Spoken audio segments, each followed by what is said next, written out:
President Trump's pledge during the presidential campaign to help manufacturing workers by reducing imports from China and other countries sounded half-baked. His administration's decision on Monday to impose import tariffs on solar energy cells and panels and on washing machines makes clear just how difficult it will be to deliver on that promise. The move will most likely raise the price of solar panels and washing machines in coming years and yet may not even lead to many more jobs.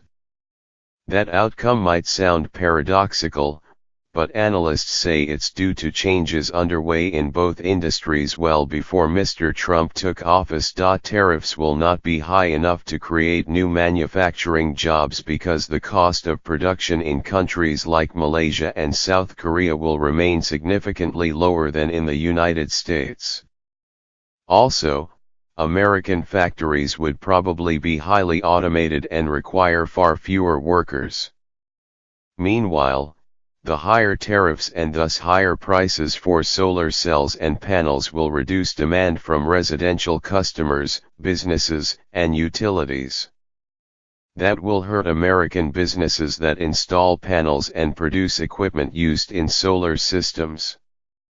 The Solar Energy Industries Association estimates that the tariffs could cost that industry 23,000 jobs. Whirlpool, which sells more washing machines in the United States than any other company, says that the Trump administration's decision, which will apply tariffs to imports from most countries, will lead to the creation of 200 jobs at a factory in Ohio, in anticipation of increased sales. But foreign appliance manufacturers like Samsung and LG have already built or are building factories for washing machines in the United States.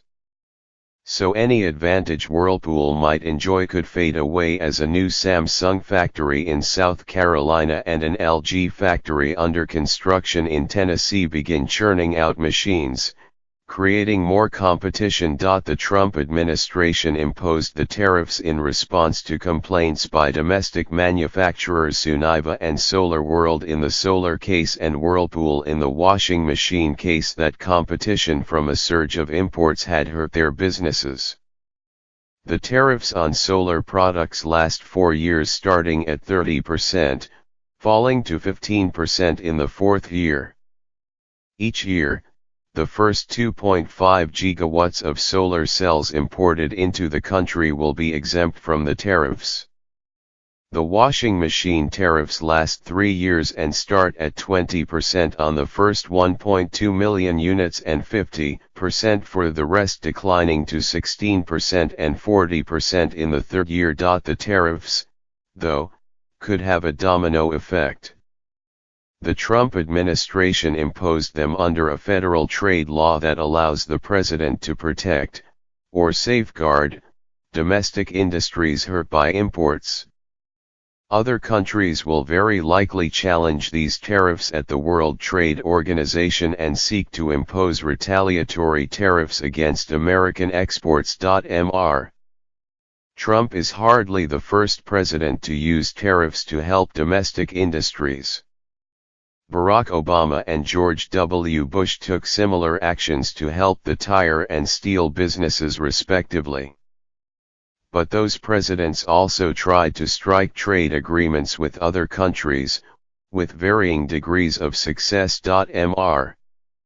Trump seems uninterested in the painstaking diplomacy and negotiations such agreements require.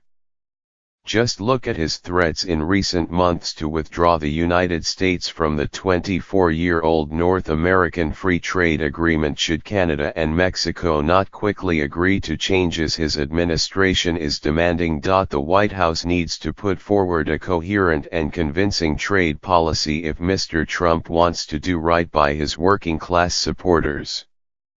The current piecemeal approach is not working on behalf of American consumers, nor is it likely to put anyone to work.